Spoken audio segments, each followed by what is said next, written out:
नमस्कार. पुन्हा एकदा सत्य घटनेवर बोलू.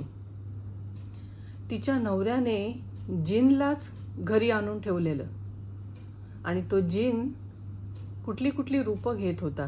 ही घटना आहे 16 वर्षापूर्वीची. ती माझ्याकडे कुंडली बघायला आली आणि मला सांगितलं, मॅडम ही माझ्या नवऱ्याची कुंडली बघायची आहे. म्हटलं का, काय झालं, काय प्रॉब्लेम आहे? तर ती म्हणाली की नाही, माझा नवरा थोडासा घरी विचित्र वागतो, म्हणजे आम्हाला काहीच कळत नाही आहे की हा असा का वागतोय. म्हणून माझ्या सासूनेच मला सांगितलं आहे की मॅडमकडे जा आणि कुंडली बनवण्यासाठी त्यांना सांग म्हणून मी आले. मी म्हटलं काय प्रॉब्लेम करतो, तर तेच काय समजत नाही की आम्हाला तो विचित्र वागतो. तर मी म्हटलं ओके, तिला नीट सांगताही येत नव्हतं, त्यामुळे तिला म्हटलं की ठीक आहे, मी बघते आणि त्यानंतर तुला बोलवते. 1 आठवड्याच्या पिरियडनंतर मी तिला बोलवलं आणि तिला बसवून व्यवस्थित सांगितलं. आता जेव्हा मी ती पत्रिका पाहिली तर त्या पत्रिकेमध्ये ज्या काही घटना मी होणाऱ्या पाहिल्या, तर त्या बघितल्यानंतर मलाच थोडासा धक्का बसला की काही यातले हे जे प्रकार आहेत ते माझ्यासाठीच एक धक्कादायक होते. तिला मी विचारलं की तुझ्या नवऱ्याचं दुसरा विवाह आहे का?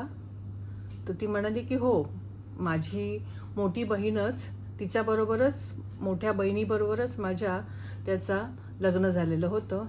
पण ती दोघं व्यवस्थित राहत नव्हती. ती जिथे कामाला जायची तर तिकडच्याच एका मुलाबरोबर ती काही दिवसानंतर पळून गेली आणि ती पुन्हा आलीच नाही. म्हणून माझ्या घरच्यांनी आणि सासरच्यांनी हा विचार केला की मग त्याच्याबरोबर माझं, म्हणजे मी तिची छोटी बहीण, माझं लग्न त्याच्याबरोबर लावून द्यायचं. आणि त्याप्रमाणे त्यांनी माझं त्याच्याबरोबर लग्न लावून दिलं. आणि आता 1 वर्षाचं मला लहान बाळसुद्धा आहे. तर मी म्हटलं की ओके ठीक आहे, तो तिच्याशीही विचित्र वागत होता का? तर काही समजत नाही मॅडम, कदाचित असेलही, पण माझ्याबरोबरही तो असाच विचित्र वागतोय. तर मी म्हटलं की ठीक आहे, अजून एक मुद्दा याच्यामध्ये आहे की तुझ्या नवऱ्याला सांग की 6 ते 7 महिने गाडी चालवायची नाही. तर मी म्हटलं प्रॉब्लेम होईल, त्याच्यामुळे त्याला सांगायचं की गाडी चालवू नको, स्ट्रिक्टली सांगायचं की गाडी चालवू नको म्हणून. त्यानंतर मी तिला सांगितलं की तुमच्या घरामध्ये सद्यस्थितीला काहीतरी प्रॉब्लेम वाटतोय. तर तेव्हा तिने मला लगेच सांगितलं की काय काय मॅडम, काय तुम्हाला वाटतं? तर मी म्हटलं की काहीतरी एक विचित्र शक्ती आहे, अशा प्रकारचं काहीतरी दिसतंय कुंडलीमध्ये. तर मग तिने लगेच म्हटलं की हा हो मॅडम, अशाच प्रकारचं होतं आहे. मला तुम्हाला सांगता येत नव्हतं, पण अशाच प्रकारचं आमच्या घरामध्ये घटना घडत आहेत. एकदा तर माझा नवरा उशिरा येणार होता, म्हणून आम्ही लवकर झोपलो आणि थोड्या वेळाने माझ्या बेडवर माझा नवरा आला आणि त्याने माझा नवरा आला. अचानक मला जाग आली आणि मी दचकून उठली. बघितलं तर ते झोपले होते. तर मी म्हटलं हा तर उशिरा येणार होता. मी एवढा लक्ष दिला नाही आणि थोड्या वेळानंतर बेल वाजली. आता मी विचार केला की ते झोपलेत, त्यामुळे मी त्यांना कशाला उठवू, म्हणून मी दरवाजा उघडायला गेली आणि दरवाजा उघडल्यानंतर बघते तर ते बाहेर, आणि त्यांना मी बघून घाबरली आणि आतमध्ये मी म्हटलं आतमध्ये कोण आहे? मग माझ्या नवऱ्याने विचारलं कोण आहे आतमध्ये? मी म्हटलं तुम्हीच तर आहात आतमध्ये.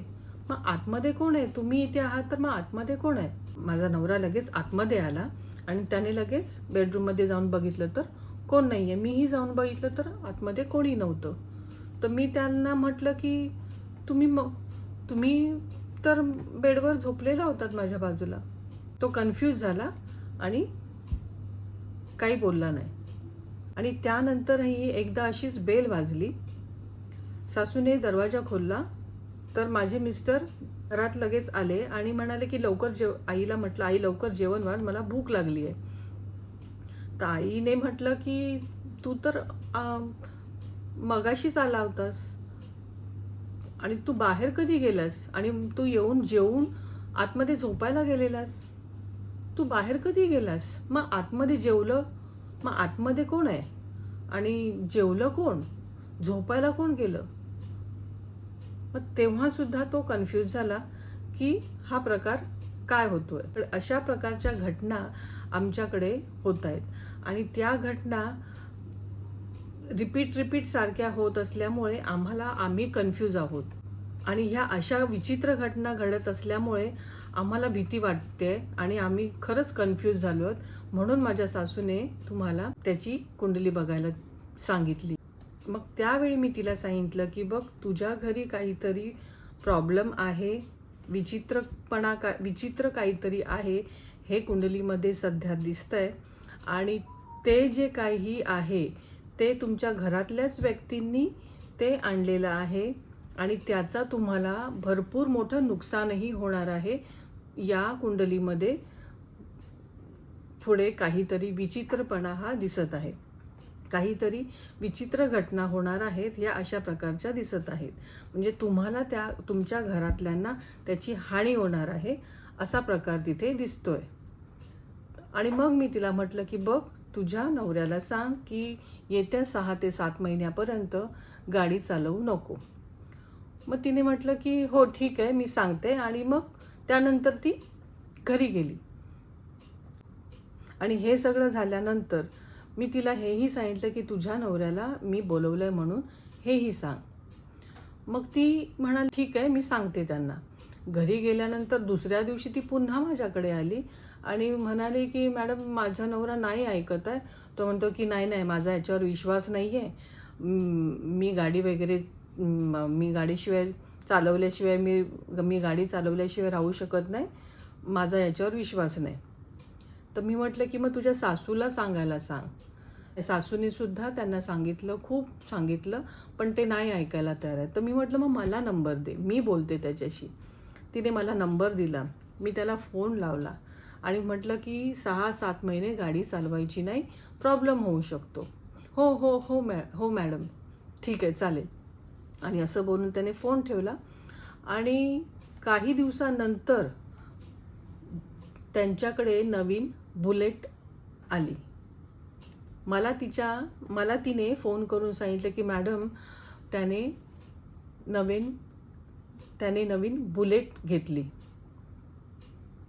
मग हे ऐकल्यानंतर मी त्याच्यानंतर काहीच बोलू शकत नव्हती. मी म्हटलं ओके ठीक आहे. त्यावर मी काहीच नाही बोलली.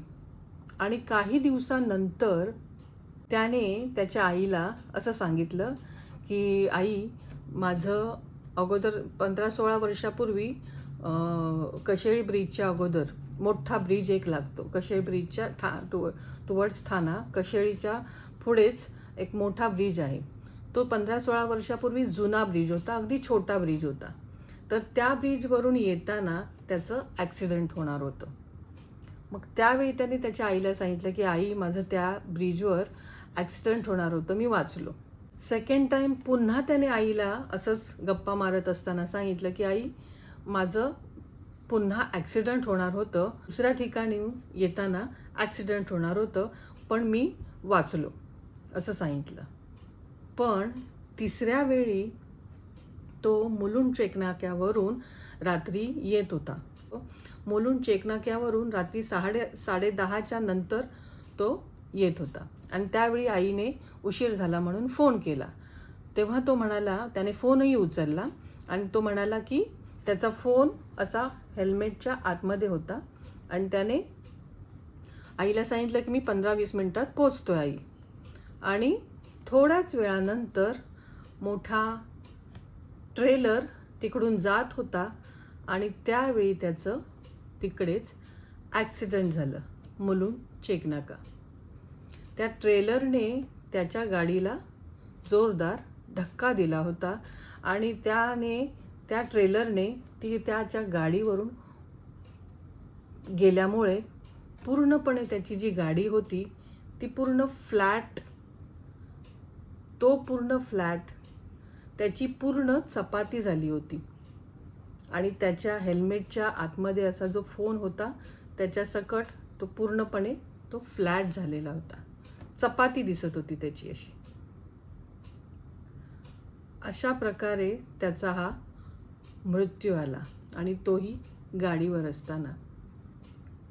म्हणजे फर्स्ट टाइम तो वाचला, सेकंड टाइम वाचला, पण तो थर्ड टाइम मुलुंड चेक नाक्याला त्याचा त्या गाडीवर मृत्यू झाला.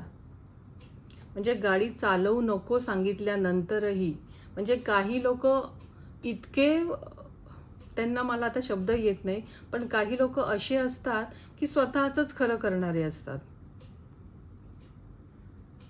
त्यांना कदाचित याच्यामध्ये अंधश्रद्धाही वाटत असेलही अंधश्रद्धा. पण आम्ही हे ज्योतिषशास्त्र शिकलेलो असल्यामुळे आम्हाला याच्यामध्ये प्रेडिक्शन्स जे आम्ही शिकलेलो आहे, पण ते कधी रॉंग येऊ शकत नाही. आम्ही जो अभ्यास केलेला आहे तर तो अभ्यास आतापर्यंत तरी खोटा ठरलेला नाही आहे. त्यामुळे त्याचा मृत्यू हा शेवटी गाडीमुळेच झालेला आहे. त्याने ऐकलंही नाही, इवन कोणाचंच ऐकलं नाही. ही बातमी ऐकल्यानंतर पूर्ण दुर्गेश पार्क पूर्ण हादरला होता की पूर्ण त्याच्या शरीराची अशी चपाती झालेली होती. हे बघून पूर्ण फ्लॅट त्याचं शरीर झालेलं होतं. अशा प्रकारचा मृत्यू त्याला आलेला होता. त्यामुळे पूर्ण दुर्गेश पार्क हादरलेलं होतं. त्यानंतर 2-3 दिवसानंतर मी त्यांच्याकडे गेले. तेव्हा मला बघून दोघीही खूप रडायला लागल्या. त्याची आई म्हणायला लागली, मॅडम तुमचं आम्ही ऐकलं नाही. मी शांत होते. ती बिचारी रडतच होती. माझ्याकडे बघितली म्हणजे त्यांना एक पछतावा होत होता की त्यांनी माझं ऐकलं नाही. थोड्या वेळाने मी निघणार होती, पण तेवढ्यातच मला काहीतरी एक त्यांच्या घरामध्ये विचित्र शक्ती जाणवायला लागली. त्यामुळे मी लगेचच तिथून उठले आणि निघाले. पण दुसऱ्या दिवशी तिला फोन करून बोलावून घेतलं आणि म्हटलं की तुझ्या घरामध्ये काहीतरी प्रॉब्लेम आहे. त्यावेळी मला काहीतरी विचित्रपणा जाणवला.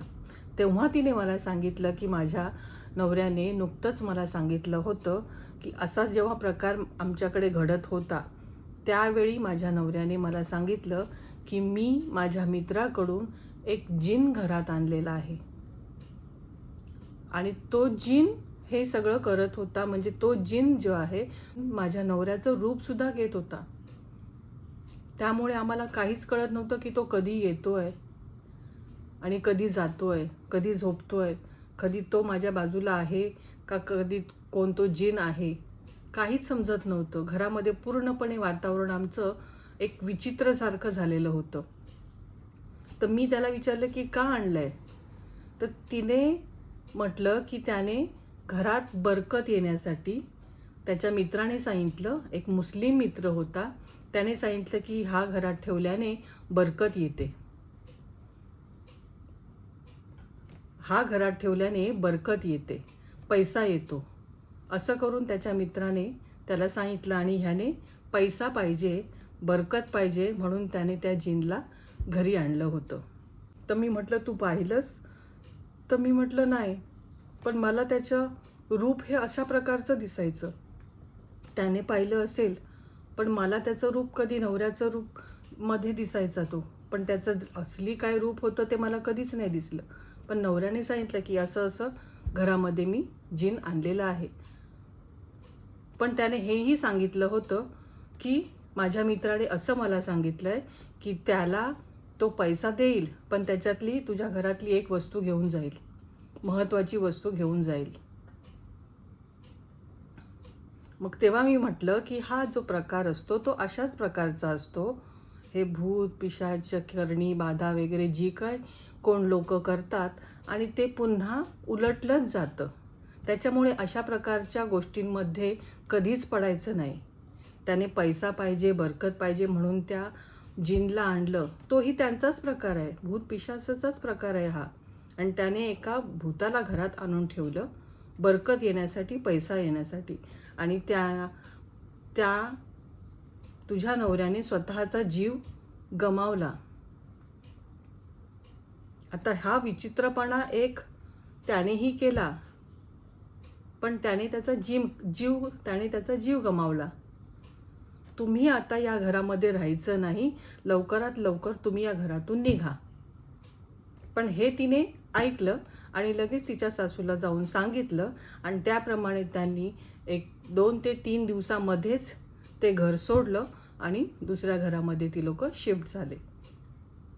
पण शेवटी हा असा जो प्रकार काही लोक जे करतात की जिन वगैरे आणणं वगैरे, हे प्रकार आपल्याला माहीत नाही कितपत काय आहे याच्यामध्ये, पण ऐकून आहोत आम्ही की अशा प्रकारचं काही लोक हे करतात वगैरे, हे पैसा वगैरे मिळवण्यासाठी किंवा अजून काही गोष्टींसाठी वगैरे ऐकून आहोत.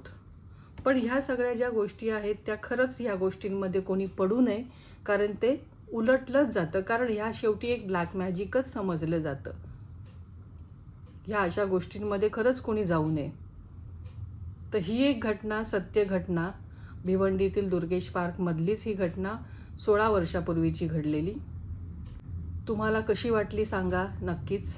मित्रमैत्रिणींना शेअर करा आणि सबस्क्राईब करा चॅनलला. पुढच्या सत्य घटनेवर भेटू. सध्यासाठी धन्यवाद.